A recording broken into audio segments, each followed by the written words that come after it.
Ash, and of course, it's been fun for the players, it's been for us as commentators, the fans, of course, as well. Everyone taking pictures. I don't know what's up with the Gambit jersey. He's in the wrong country for this one, but you gotta be a fan. There's a lot of people who started playing League really early who are big fans of Gambit, even to still, because they had such a long period where they were such a dominant team. Yeah, they innovated this style really heavily with sort of this full court press style. Your lane's all pushed, that you can all jump into the enemy jungle, take your buffs away. It's been fun to see how the teams approach the game, how they approach things differently. The CLG sub-squad kind of aggression all over the place everywhere, and Think Card making plays as often as possible. Cloud9 playing a more mid-game focused game, saying let's play for objectives. And we're going to see, as well as we move towards Worlds, what the other regions bring up to the table. The way this game has changed. Even over just 3 splits. It seems like it's been way longer than just 3 splits of LCS. Yeah. But it really has. And we've even changed a lot. Did you go back and watch that first game of LCS? I didn't go back and watch it. I just remember fanboying over CLG versus TSM. Pretty different. They didn't cut the mics yet when I said that, so people gave me some crap for that.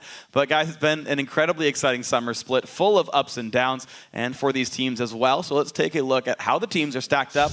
In first place, for a 3rd split in a row, it is Cloud9. LMQ takes 2nd, TSM grabs 3rd, and after that, of course, it is Curse who moves up to 4th, followed by CLG in 5th place. That means Dignitas has now dropped down to 6th place, while EG pulled themselves up into 7th, and unfortunately in last place it is Complexity. And there were no ties, and we knew that when we got dressed this morning. We knew there weren't going to be any ties. We didn't wear any.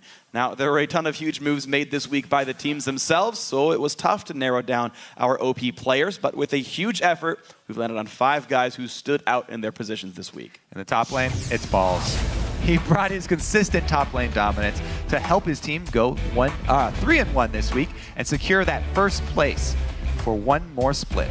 This week's King of the Jungle is I Will Dominate. His Evelyn play and jungle pressure were critical in their 3-1 finish to locking down a playoff spot in 4th. Then it's Voyboy, who had a huge week and gave the North American LCS its newest mid lane flavor of the week talent, playing him to great success. Our OP AD carry is Alltech, who racked up a ton of kills and carried Evil Geniuses to their perfect 4-0 Super Week. And of course, joining Alltech is his teammate and partner in crime, Crepo.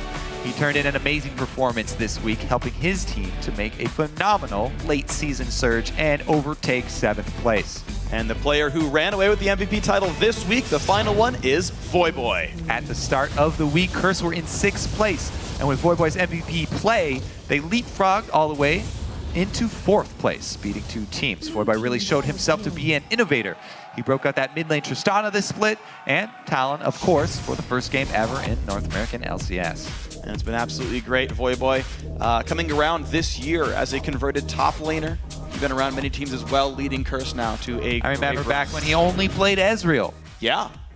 And Chowster would give him a bunch of garbage because he would get Ezreal and build a Wriggles Lantern as a laner. Ended up being incredibly broken, overpowered. And they had to nerf it. Yeah. It was like, I thought it was ludicrous back in the day, a couple seasons ago. And Voyboy, we're old, the smart dude. We're old. Man, there's even older things than that. Innovating Locket was even more broken. Well, as we gear up for the playoffs, here's how the bracket looks. Taking the first week bye, it'll be Cloud9 with the 1st seed, then LMQ with 2nd. Which means that 3rd place, Team Solo Mid, will battle it out with 6th seed Dignitas in our first quarterfinal match. Then 4th seed Curse will face off against the 5th seed CLG.